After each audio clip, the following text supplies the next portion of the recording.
This is Real Life with Lisa Jeswine on Empower Radio. EmpowerRadio.com. Here's your host, Lisa Jeswine. Oh boy, do I have a treat for you guys. I decided to do something different because, I interview, authors and workshop leaders and heads of corporations and things like that. And I thought, you know what, Lisa, what is the name of your show? It's Real Life. So I wanted to bring somebody on who could get everybody a dose of real life, but in a very positive, uplifting way. The person I am interviewing today happens to be a very good friend of mine and who also helped me get into the industry and has coached me all along and just been a wonderful, wonderful person. So I thought everybody could use a dose of how do you stay passionate about a particular industry, or if this is where you want your career to be, and keep doing it for over 40 years, about 46, 47, I believe. Since 1970, Kevin O'Neill has been involved in radio. Everything about radio. As a matter of fact, he's going to throw a little case of Kasem your way at some point because I'm going to make him do that. Everybody, Kevin O'Neill. Aw, thank you, Lisa. What a pleasure to be at you. One of my best friends. This is wonderful. Thank you very much. You're so welcome, because the thing is, when someone says, hey, you've been doing something since 1970, so tell me a little bit about little Kevin and that first bug that bit him. Oh, I was bitten by the radio bug, Lisa, when I was really 3-4 years old. I was born in 1952.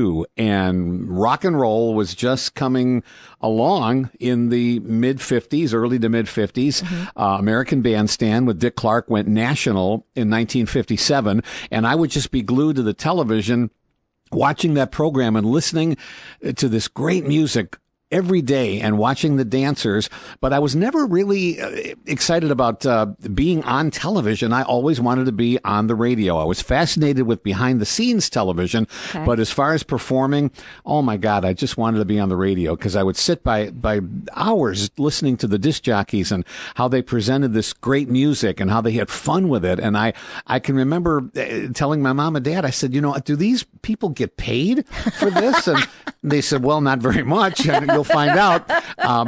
But that's how much I wanted to do it. I just thought this is just it's a little theater of the mind. It's making people happy. It's playing great music. It was everything rolled into one. And so who was the first? Because everybody, right there, he said something that's really important when you're starting a passion or a dream. He said, I told my parents. Okay, so you let someone know this is something I want to do. So who was the first non-family member that you actually revealed, hey, I want to do that? Oh boy. Was it a friend question. Or was it someone in the industry? Probably, people I went to school with, I would imagine. When I got into college, the first thing I did after I unpacked was walk over to the radio station. We had a campus radio station. I went to University of Notre Dame, and the first night that I was there, I walked into the studio and asked if I could could I please just hang around? And luckily, the fellow who was on the air at the time, his name was Frank Rizzone. He shared the passion with me. He became one of my best friends all through school. I ended up being best man at his wedding, and he was very passionate about radio and really gave me a lot of guidance as to what to do and what not to do. And so I was really lucky. The first night there, I met somebody who shared my passion for radio. Yeah. And so you obviously probably ended up getting a show on campus radio, right? Yeah, I worked at the campus radio station at WSND. That was Notre Dame Radio. And I did a daily show all 4 years that I was there. But with records? Oh, yeah. Oh, yes. Records and ancient equipment that doesn't even exist anymore. It's in fact, it's down the hall here in this display case, I believe. Yeah, really. But I was also very lucky. My senior year of college, I got a job at a regular station in town in South Bend, Indiana. It was a top 40 on the FM and country on the AM, and I was lucky enough to work on both the AM and the FM. How did you make that connection, though? A friend of mine had stayed there in South Bend for the summer, and he was working at the radio station. I came back my senior year. He said, they need part-time jocks. And the first thing I said, Lisa, I said, I'm not good enough to be on a regular station. Oh, man. And he said, no. He said, make a tape and just see how it goes. So I took a reel-to-reel tape in, and the fellow program director called me back, and he said, yeah, we could use you. And he said, in fact, I know the station across town, WNDU, I know they're paying $2.50 an hour. He said, I'll pay you $3 an hour. Oh my God. Get out that lifetime contract. Yeah. I'm ready to go. So I figured for $3 an hour. Now, mind you, I had no way of getting to the radio station. It was an hour walk. Talk about having a passion for something. Wow. It was an hour-long walk, and it was on a road where there was no bus service. So I would either borrow a car, that didn't happen very often, or I'd hitchhike. People don't do that nowadays. Or I would just walk. I would allow 1 hour to get to the station and then have some prep time and go on the radio. And I would work pretty much any shift that they would have me work. Now, I was still in school, too. At the same time. So I had to have my classes and, of course, study when I could. But sometimes they'd call in the afternoon and say, come on in and do the all-night show. Oh, yeah, I'll be there. I'll do the midnight to 6. I want you guys to remember, before he said that his first reaction was, I can't do that. I'm not good enough. Yeah.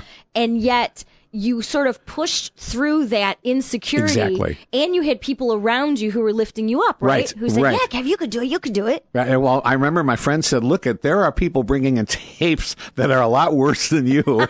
He said, not that you're good, but there's people worse. I said, well, heck, if I can get on that totem pole and get on towards the top, yeah. And another great thing that happened there, Lisa, while I was working the top 40, the program director came down the hall from the country station, and he said, I like the way you sound. He said, what do you know about country music? Tell me which. And I told a big fat lie. I really had never listened to country music. I said, I love it. I just love it. He said, well, good. Then maybe we can get you some hours on the country station. So I lied my way into another gig doing country music and kind of learning as I went along because I knew nothing about it. That passion pushed you. You're like, okay, Yes. Now I really got all these connections. And when you do start getting that stuff, you do just sort of have to roll with it. What's next? Oh, sure. What's next? What's next? So, you were there for a while. What was the next movement in radio from there? Well, then I graduated. I went back to Cleveland, which is my hometown. I ended up getting a job. Actually, my next move was to go back on the garbage truck. During the summer when I was in school, I would work on the rubbish truck, on the back end of the rubbish truck. And I went back and did that for a while I was looking for a radio job either in Cleveland. I didn't think I could be hired in Cleveland because that's a pretty big market. I knew I'd have to start in a smaller market. But a job came along where they hired me part-time at a station in Cleveland, and it was probably the most unlistened to station in Cleveland. It was the worst facility, the worst format. It was oldies, but kind of all over the road. It was not very well run. Right. Not a good place to work, but I was on the air. I was on the radio. That's all that mattered. And so if you're just starting out in your career, no matter what it is, okay, so this portion of me talking to Kevin is speaking to you people that may just be starting out in something. So here he was working off the back of a garbage truck, but still had his hand in radio, still going to had my school. hand in a lot of garbage, A lot of garbage. So obviously, being in the back of a garbage truck wasn't his end-all, be-all passion. But as long as you still keep one toe, one hand in something that you love, that can still propel you. Right. And all the while this was going on, I was being rejected at stations right and left. So I don't want anyone to think that, I went over here and I got a job. It's not, obviously, it's not that easy. I had a lot of stations that just said, hey, we see some talent here maybe, but you're not good enough now. And I got that a lot. You have to understand this about Kevin. He is known as the nicest man in radio. Everybody else dubbed him that because I have never met anyone who is more just, well, here we go and right back up and we get knocked down and not a problem. So when did that whole like kind of thing start with you? I guess it stems from really enjoying what I do and just that's just kind of been my feeling throughout life. I saw my dad do that. My dad had a lot of things thrown in his way and just kind of got back up. My mom the same way. I saw them go through the birth of my brother. My brother was Down syndrome. That was a was rough for my mom and dad, but I saw them get down, but I never saw them stay down. They always got back up and turned that into something positive. When my brother passed away he passed away at 8 months, and my mom and dad, after their grieving, they said, let's do something positive, and they ended up putting on a Christmas party every year for they called them retarded children at the time. That was the theme. Then, that was what they said.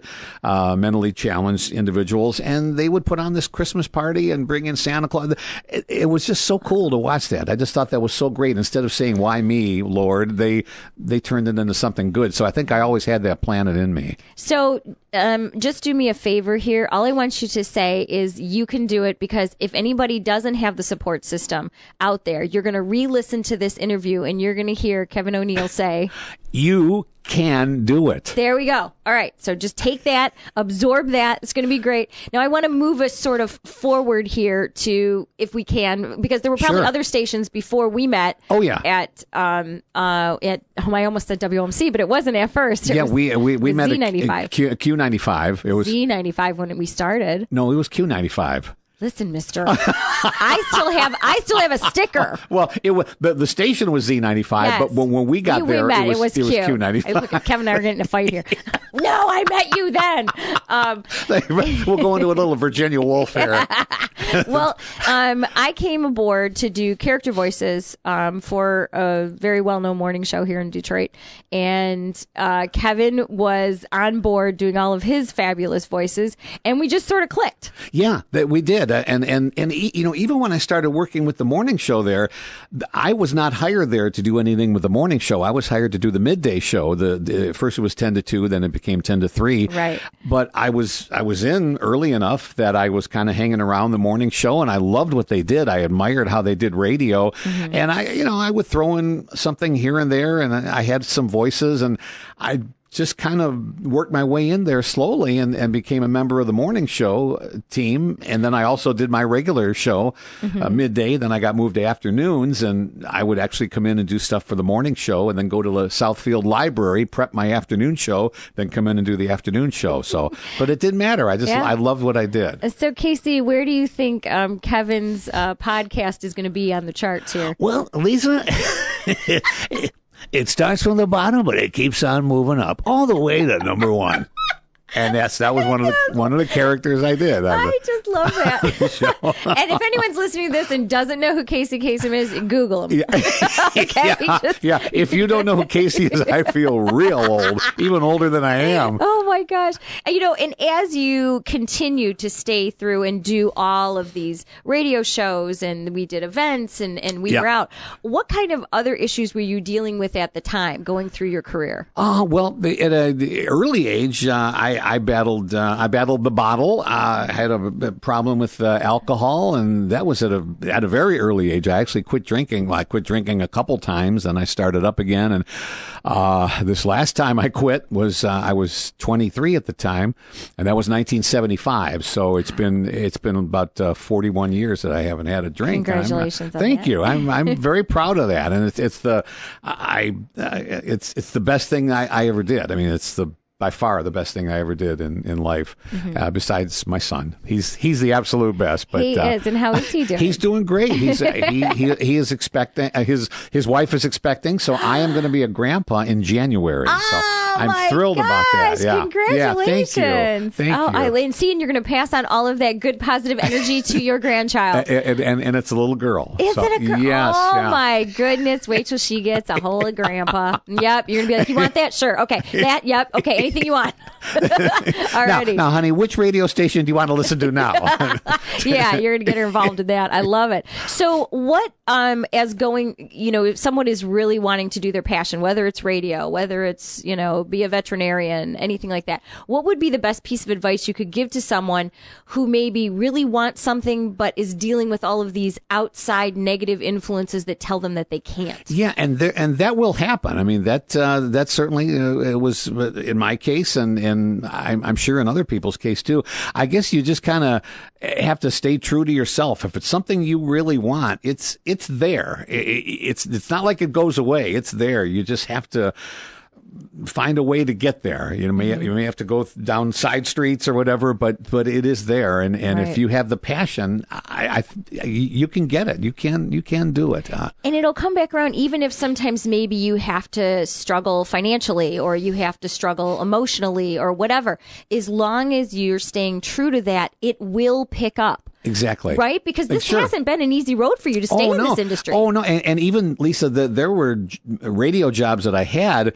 And as positive a person as I think I am, there were times I was working at stations that were just not run very well, or there was a lot of chaos. There was a lot of discontent, and that gets to you. I mean, I can remember one station in particular here in Detroit that I would actually take a longer way into the station every day just because I didn't want to get there. I mean, I loved radio, but I just didn't want to get into that atmosphere. So there will be times it won't be every day where it's just, oh, this is the best. But if it's what if it's what you want to do, there was always that spark in me that said, look, this too shall pass. It's not going real well right now, but I'm still on the radio. I'm still doing it, and it's going to get better. And so what is the latest thing that you've learned, whether it is actually something physical like an editing thing or whatever? What's the most recent thing that you learned about radio or in radio?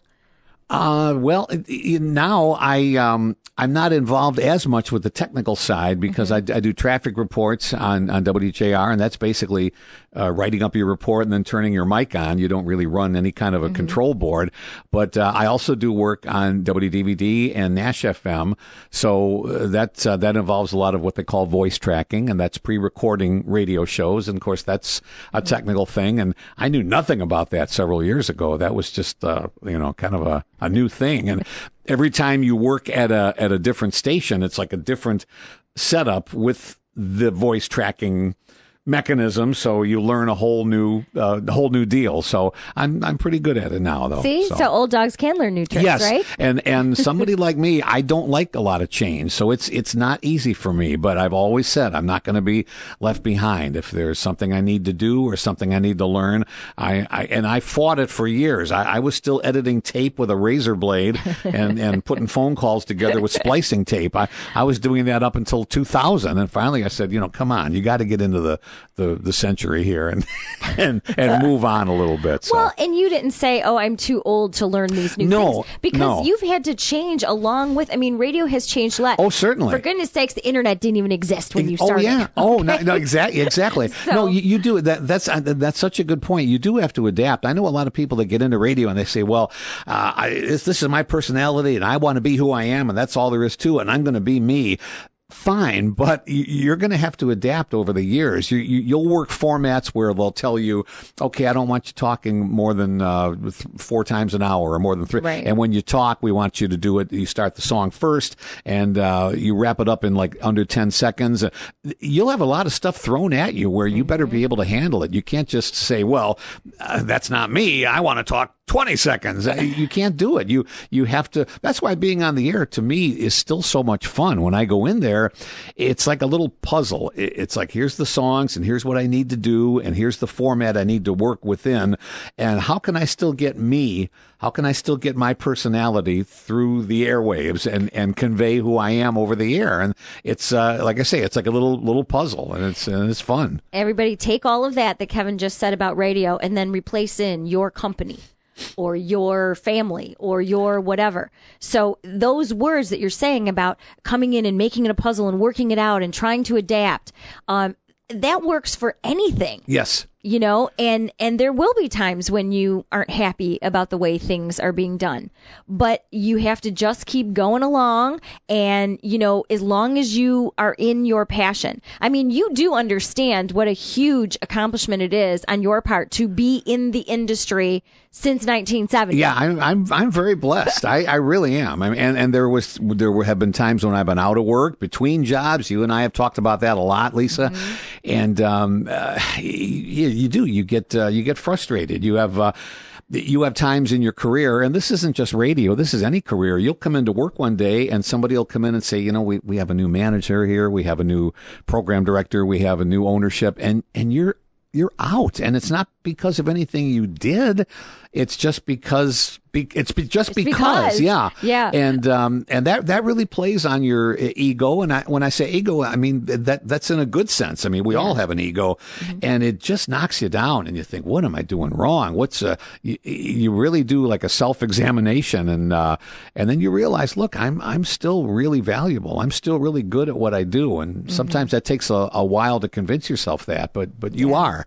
So someone like yourself who's always loved this type of industry, is there anything out there yet that you want to do?